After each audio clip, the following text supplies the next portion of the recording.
बेरोजगारी और कॉन्ट्रैक्ट भर्ती के खिलाफ इलाहाबाद यूनिवर्सिटी से शुरू की गई तलबा तहरीक अब पुरतशद्दुद हो गई है। एहतजाजी तलबा अब यूनिवर्सिटी कैंपस से बाहर निकलकर शहर के मुख्तलिफ इलाकों में योगी हुकूमत के खिलाफ एहतजाजी मुजाहरे कर रहे हैं। इलाहाबाद के सबसे बड़े बालसन चौराहे पर तलबा के एहतजाजी मुजाहरे पर पुलिस ने लाठीचार्ज कर दिया। पुलिस के लाठीचार्ज में 1 दर्जन से ज़्यादा तलबा जख्मी हुए हैं। लाठीचार्ज के दौरान एहतजाजी तलबा ने भी पुलिस फोर्स पर पत्थरबाजी की। बालसन चौराहे पर बड़ी तादाद में तलबा धरने पर बैठ गए और उन्होंने योगी हुकूमत के खिलाफ जमकर नारेबाजी शुरू कर दी। पुलिस ने तलबा के धरने को मुंतशिर करने के लिए कई मरतबा लाठीचार्ज किया। बाद में पुलिस ने एहतजाज कर रहे 50 से ज़्यादा तलबा को अपनी हिरासत में ले लिया। एहतजाज कर रहे तलबा ने पुलिस और रियासती हुकूमत पर इल्ज़ाम लगाया कि वो तलबा के जमहूरी आवाज़ को ताकत के जरिए दबाने की कोशिश कर रही है। आप लोगों के साथ क्या हुआ है? क्यों गिरफ्तारी की जा रही है? जिस प्रकार से हम सभी साथी आज 17 तारीख को बेरोजगार दिवस के रूप में यहाँ पर अधिकतर आप देखेंगे कोई LLB किया है, कोई PhD किया है और कोई प्रतियोगी परीक्षाओं की तैयारी कर रहा है और उसका मेंस और उसका इंटरव्यू दे रहा है। लेकिन जिस प्रकार से वर्तमान समय की योगी सरकार की पुलिस द्वारा हम सभी को जिस प्रकार से घसीट कर सड़कों पर ले जाकर के जेल में भरा जा रहा है, या कहीं न कहीं आपातकाल की स्थिति को दर्शाता है। यह अघोषित आपातकाल है जो कि अजय सिंह बिष्ट की पुलिस कर रही है। इन पुलिस वालों को भी समझ में आना चाहिए यह लड़ाई हमारी नहीं बल्कि आपके बच्चों की भी लड़ाई। अब उत्तर प्रदेश में भी डिटेंशन सेंटर कायम कर दिया गया है। गाजियाबाद के नंदग्राम में पुराने अंबेडकर गर्ल्स हॉस्टल को डिटेंशन सेंटर बनाया गया। गुज़श्ता 1 साल से इस हॉस्टल को डिटेंशन सेंटर बनाने का काम जारी है। इसमें तमाम ज़रूरी सहूलियात फराहम कराई गई। इस हॉस्टल को दलित तालिबात के लिए मायावती हुकूमत ने 2011 में तामीर करवाया था। इमारत खस्ता हो चुकी थी, जिसके बाद योगी हुकूमत ने इसमें मरम्मत कराते हुए इसे डिटेंशन सेंटर बनाने का ऐलान कर दिया। इस डिटेंशन सेंटर में अब सियासत शुरू हो गई है। मायावती ने ट्वीट करते हुए हुकूमत के इस इक़दाम की मज़म्मत की। हमारे नुमाइंदे शक्ति सिंह ने यूपी के इस डिटेंशन सेंटर का जायज़ा लिया। गाजियाबाद में बनाया गया डिटेंशन सेंटर, हम इस समय मौजूद हैं डिटेंशन सेंटर के बाहर। इस डिटेंशन सेंटर के अंदर जो अवैध तरीके से अवैध नागरिक हैं, जो बाहरी विदेशी नागरिक हैं, उन्हें इस इमारत में अब रखा जाएगा। इससे पहले यह डिटेंशन सेंटर अम्बेडकर छात्रावास के रूप में कहते हैं स्थापित था, जिसके बाद इस डिटेंशन सेंटर पर अब हालांकि राजनीति शुरू हो गई है। मायावती ने एक ट्वीट किया, ट्वीट में ये कहा है कि जो ये सरकार है यह दलित विरोधी सरकार है, इसकी मानसिकता दलित विरोधी है, इसलिए जो दलितों के लिए जो इमारत बनाई गई थी वह अब डिटेंशन सेंटर के रूप में बना दी गई है। हमारे साथ में बात कहते हैं यहाँ पहुँचे हुए कुछ कहते हैं छात्र नेता भी हैं, इनसे बात करते हैं। आप बताइए कि आप यहाँ किस तरीके से आए और क्यों आए हो आप? सर मैं यहाँ दूसरी दफ़ा आया हूँ। पहली दफ़ा क्या है कि गर्ल्स हॉस्टल है, उससे आगे बॉयज़ हॉस्टल था, उसको भी इस सरकार के जो दलित विरोधी मानसिकता के द्वारा हड़पने का प्रयास किया गया था। तो वहाँ पर भी फर्नीचर वगैरह डाल दिए गए थे और कहते गए थे बच्चों खाली करो ये हॉस्टल, हम यहाँ रहेंगे। तो देखिए सर, ये पूरी की पूरी जो चल रही है सिस्टम जो है, ये दलित विरोधी मानसिकता का प्रतीक है। और ये अपनी डिटेंशन सेंटर बना करके इस सरकार का प्रमुख उद्देश्य, मुख्य उद्देश्य यही है कि जो दलित जो है, जिनके साथ हज़ारों सालों से उत्पीड़न किया गया इस मनुवादी व्यवस्था के द्वारा, दोबारा से इस जो है यही व्यवस्था लागू की जाए, इनकी सोच ही है। क्या इसमें कोई छात्र और रहता है अभी इस समय? कोई छात्र है इसमें? ये गर्ल्स हॉस्टल था सर, गर्ल्स हॉस्टल था ये। और गर्ल्स हॉस्टल जब लड़कियां चली गई, क्योंकि लड़कियां इसलिए चली गई कि वो असुरक्षित महसूस कर रही थी, क्योंकि यहाँ सिक्योरिटी के लिहाज से कोई यहाँ जो है व्यवस्था नहीं की गई थी। अगर लड़कियाँ आ रही है और लड़कियों के लिए रख नहीं रहे हैं, क्योंकि हमने डिटेंशन सेंटर बना दिया है, ये क्यों रहे हैं ये लोग? तो देखिए कहीं ना कहीं अब इस पर जो राजनीति है वह भी गरमाएगी। गाजियाबाद से नेटवर्क टीम के लिए शक्ति सिंह। इस वक्त की एक बड़ी खबर आपको दे दें, रूस ने दूसरी कोरोना वैक्सीन ईजाद की है, जिसकी वजह से इंसानी जिस्म में 6 माह तक इम्यूनिटी बरकरार रहेगी। रूस की इस दूसरी कोरोना वैक्सीन का नाम विक्टर है। बड़ी खबर इस वक्त की, रूस ने दूसरी कोरोना वैक्सीन ईजाद की, जिसकी वजह से इंसानी जिस्म में 6 माह तक इम्यूनिटी बरकरार रहेगी। रूस की इस दूसरी कोरोना वैक्सीन का नाम विक्टर बताया गया है। बड़ी खबर, रूस ने दूसरी कोरोना वैक्सीन बना ली है, जिसकी वजह से इंसानी जिस्म में 6 माह तक इम्यूनिटी बरकरार रहेगी और इस दूसरी वैक्सीन का नाम रूस ने विक्टर रखा है।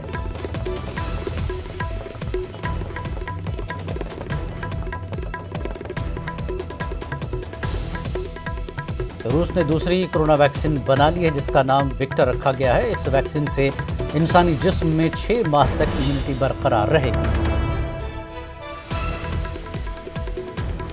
बड़ी खबर, दुनिया को वैक्सीन का इंतजार था, लेकिन जो वैक्सीन बनाई गई है, रूस ने जो वैक्सीन बनाई है, दूसरी वैक्सीन रूस ने बनाई है जिसका नाम विक्टर बताया गया है। इस वैक्सीन से इंसानी जिस्म में 6 माह तक इम्यूनिटी बरकरार रहेगी।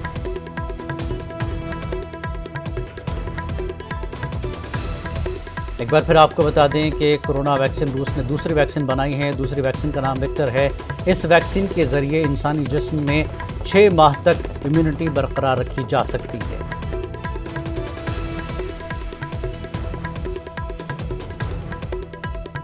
बड़ी खबर, रूस ने कोरोना की दूसरी वैक्सीन बनाई है।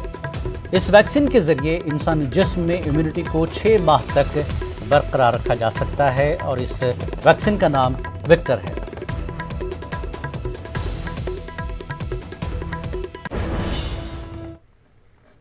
और आगे बढ़ेंगे। भारतीय जनता पार्टी अक़लियती सेल शहर अलीगढ़ की जानिब से आज दरगाह बाबा बर्ची बहादुर पर वज़ीर आज़म नरेंद्र मोदी का यौम पैदाइश मनाया गया। इस मौके पर कारकुनान ने जहां वज़ीर आज़म की दराज़ी उम्र के लिए चादर चढ़ाते हुए केक काटा, वहीं फल गरीबों में तकसीम किए। कारकुनान ने खुशी का इजहार करते हुए एक दूसरे को मुबारकबाद पेश की। शहर सदर मोहम्मद इमरान सैफ़ी ने कहा कि कोरोना वबा के दौर में वाहिद वज़ीर आज़म की ही शख्सियत थी व अवाम ने इनकी एक मशवरे को तस्लीम किया। वहीं सना रहमान ने कहा कि आज हमने दुआ की है मुल्क में आइंदा भी नरेंद्र मोदी ही वज़ीर आज़म बने। जिससे तरह से लॉकडाउन में गरीबों की मदद के लिए उन्होंने काम किए हैं, वो अपनी मिसाल आप है। यहाँ पर चादर पोशी की गई, उनके लिए लंबी उम्र की दुआ की गई और यहाँ पे गरीबों में फल वितरण किए गए और केक काटा गया। और हमारे प्रधानमंत्री ने बहुत सी ऐसी योजनाएं रखी हैं जो हम लोगों को बहुत ज़्यादा फ़ायदा हुआ इस चीज़ से। और लॉकडाउन में भी उन लोगों ने हमारी बहुत हेल्प करी है, गरीबों को राशन दिया है। पूरे लॉकडाउन में कोई ऐसा घर या कोई ऐसा परिवार भूखा नहीं रहा। हम लोगों ने केक काटा है और फल वगैरह जो है गरीब बच्चों को दान किए हैं और यहाँ पे चादर चढ़ा करके दुआ मांगी है लंबी उम्र के लिए मोदी जी की। मुल्क में मुसलसल बढ़ रही बेरोजगारी को लेकर आज अलीगढ़ यूथ कांग्रेस के जिम्मेदारों ने एहतजाजी मुजाहरा करते हुए हुकूमत के नाम अर्जदाश्त पेश करना चाहा तो पुलिस ने उन्हें तस्वीर महल चौराहे पर ही रोक लिया, जिसके बाद काफ़ी देर तक कांग्रेसी कारकुनान और पुलिस एहलकारों में खींचतान होती रही। बाद में पुलिस ने सोशल डिस्टेंसिंग की खिलाफ वर्जी और वबा एक्ट की दफात में कई कांग्रेसी लीडरान को गिरफ्तार कर लिया। इस मौके पर यूथ कांग्रेस के सूबाई सदर और उमवेर सिंह और सेक्रेटरी कुंवर गुरांग देव चौहान ने कहा कि आज मुल्क का नौजवान बेरोजगारी का शिकार है, कोई इसका पुरसाने हाल नहीं है। इससे सीएम का कहना था कि हमने मेमोरेंडम वसूल करना चाहा लेकिन वो ज़िला मजिस्ट्रेट को देने पर बज़िद थे, जिसके बाद ही गिरफ्तारी की कार्रवाई की गई है। युवाओं की आवाज को बुलंद कर रहे हैं। जो बेरोजगार युवा हमारे देश में भूखा मर रहा है, अपनी डिग्रियों को आग के हवाले कर रहा है, जो किसान गरीब अपनी जमीन को गिरवी रख करके अपने बच्चे को पढ़ाने का काम किया, उस बच्चे ने मेहनत करके डिग्री प्राप्त की, आज उसको रोजगार नहीं मिल रहा। आज देश का युवा संघर्षरत है। देखिए, कांग्रेस वालों का, खास करके यूथ कांग्रेस का आज कुछ ज्ञापन का कार्यक्रम था। हम लोगों को पहले से जानकारी थी कि शहर के विभिन्न हिस्सों से आएंगे, जगह जगह हमने वेरिफिकेशन कर रखी थी। कुल 20-25 लोग आज यहाँ तस्वीर महल पर इकट्ठा हुए। उनसे ये कहा गया कि आपको जो भी अपनी बात रखनी है आप अपना ज्ञापन दे दीजिए। उनकी ये जिद थी कि नहीं हम कलेक्ट्रेट जाएंगे और डीएम साहब को ज्ञापन देंगे। मैंने उनको बहुत समझाया कि डीएम के प्रतिनिधि के रूप में आया हुआ हूँ, आप अपना ज्ञापन हमें दे दें। इस पर वो तैयार नहीं हुए, नारेबाजी करने लगे, सड़क जाम कर दिया, सड़क पे लेट गए। मजबूरन इन्हें हमें गिरफ्तार करके अभी पुलिस लाइन में लाया गया है और नियम से इनके विरुद्ध में कार्रवाई की जाएगी। वज़ीर आज़म मोदी की यौम पैदाइश की मुनासिबत से मुल्क में मुख्तलिफ प्रोग्राम का इनकाद किया गया। कानपुर में समाजवादी पार्टी के इंचार्ज इरफान सोलंकी ने कानपुर शहर के बड़े चौराहे पर जूता पॉलिश करके एहतजाज किया और पीएम मोदी की यौम पैदाइश की मुनासिबत से बेरोजगारी का सियाह दिन मनाया।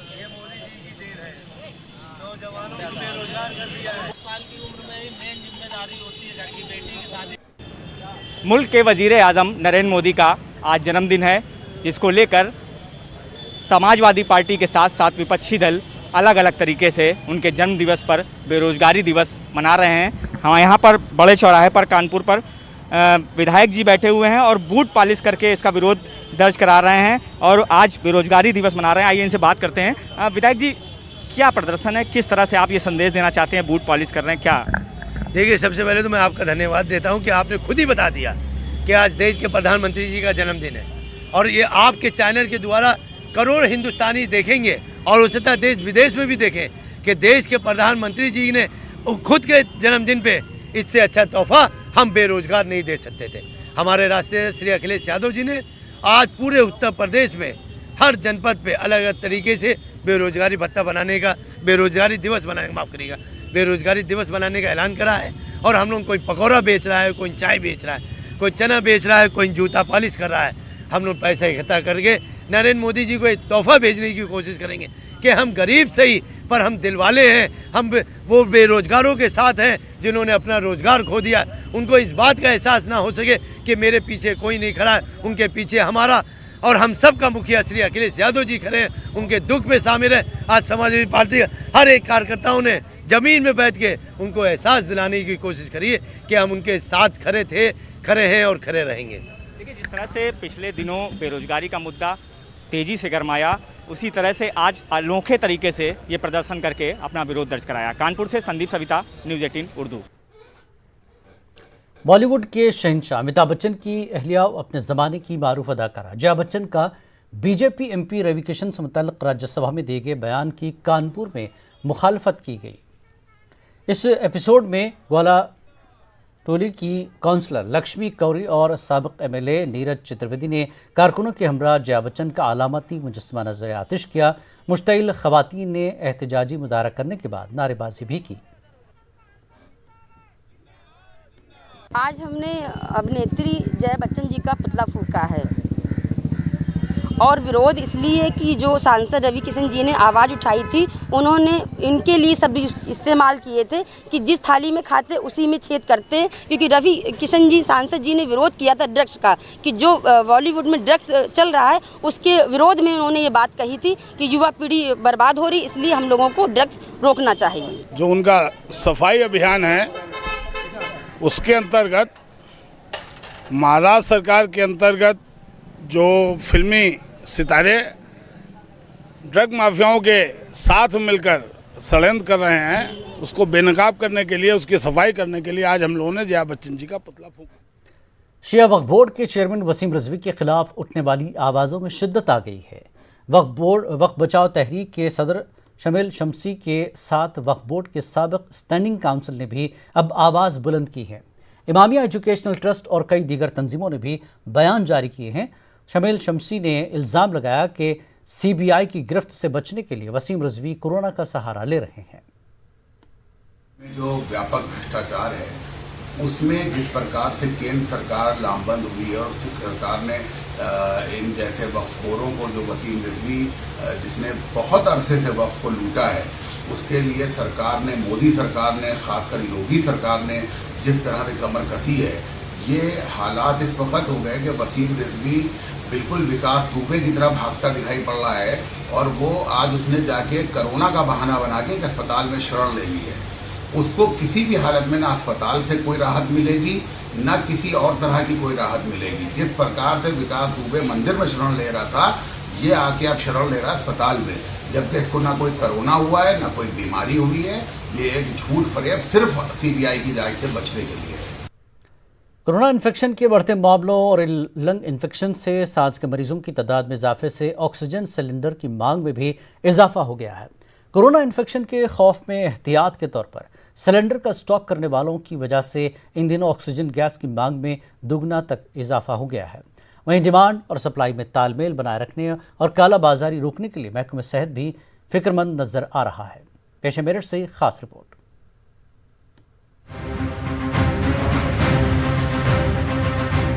कोरोना इन्फेक्शन के ज्यादातर मामलों में सांस लेने में तकलीफ की शिकायत सामने आई है। ऐसे में मरीज को ऑक्सीजन दी जानी जरूरी है। यही वजह है कि 30 से 40% ऑक्सीजन का इस्तेमाल ज्यादा हो गया है। गैस डिस्ट्रीब्यूटर के मुताबिक डिमांड बढ़ने और सप्लाई कम होने से कीमतों में इजाफा हुआ है। रेट फालतू ले रहे हैं। पहले कितने का जाता था सिलेंडर, अब कितने का? 150 का मिलता था, 250, 200, 200 का जाता था। और अब कितने का जा रहा है? अब 800 का नहीं मिल रहा, 800 का नहीं मिल रहा। और नकद पहले उधार मिले थे 1 महीने का, डिमांड तो इन्होंने बढ़ाई है ना, शॉर्टेज करके। जो चीज 150 की है 700। डॉक्टरों का कहना है कि कोरोना और लंग इन्फेक्शन के मामलों के अलावा कोरोना इन्फेक्शन के खौफ से आम लोग भी ऑक्सीजन सिलेंडर के इस्तेमाल को लेकर बेदार हुए हैं। ऐसे में ऑक्सीजन की मांग बढ़ना लाजमी है, लेकिन जरूरत के पेश नजर ऑक्सीजन की प्रोडक्शन और सप्लाई को लेकर हुकूमत की जानिब से कोई खास पेशरफ्त नहीं हुई है। ऑक्सीजन थोड़ा सा सेकेंडरी चीज़ है, बहुत इमरजेंसी चीज़ है। सभी मरीजों को ज़रूरत नहीं पड़ती, लेकिन अब इस समय क्या है कि थोड़ा पैनिक भी है। कुछ लोग तो ऐसे भी हैं जिनको थोड़ा कोरोना डायग्नोस हुआ तो वो सिलेंडर लेके जो है अपने घर में स्टोर कर रहे हैं, जिससे कि कभी ज़रूरत पड़े तो वो यूज कर लें। एडिड डिमांड जो है बड़ी है, लेकिन फॉर्मेशन के लिए कोई अलग से बहुत ज़्यादा कंपनीज ने या कोई सिलेंडर में इतना इजाफा नहीं हो पाया। सप्लाई तो कम नहीं हुई है, सप्लाई हमें मिल रही है, लेकिन जब डिमांड बढ़ जाती है किसी चीज़ की तो लोग दाम बढ़ा देते हैं उसके। ये हिंदुस्तान में आपने देखा है, और हमारे मुख्यमंत्री जी ने साफ कह दिया है कि जो भी कालाबाजारी और इसकी करेगा उसके खिलाफ कार्रवाई की जाएगी।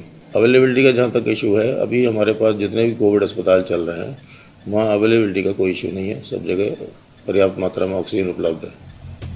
कोरोना इन्फेक्शन के बढ़ते मामलों के पेश नजर जरूरत के मुताबिक ऑक्सीजन गैस सप्लाई को बनाए रखना हुकूमत की जिम्मेदारी है, और इसके लिए जरूरी है कि एक तरफ तो ऑक्सीजन का प्रोडक्शन बढ़ाया जाए और दूसरी जानिब जमाखोरी करने वालों पर कार्रवाई की जाए। न्यूज़ 18 उर्दू के लिए मेरठ से तंजीर अंसार की रिपोर्ट। लालू प्रसाद यादव की पार्टी आरजेडी के एक एमएलए ने बॉलीवुड अदाकार सुशांत सिंह राजपूत पर ऐसा बयान दिया जिसकी वजह से काफी तनाजा खड़ा हो गया है। यह बयान सुशांत सिंह के राजपूत होने को लेकर है। सहरसा से आरजेडी के एमएलए अरुण यादव ने कहा कि अदाकार सुशांत सिंह राजपूत जात से राजपूत नहीं थे। अगर वो राजपूत होते तो गले में रस्सी लगाकर मौत को गले नहीं लगाते, क्योंकि राजपूत महाराणा प्रताप की औलाद हैं।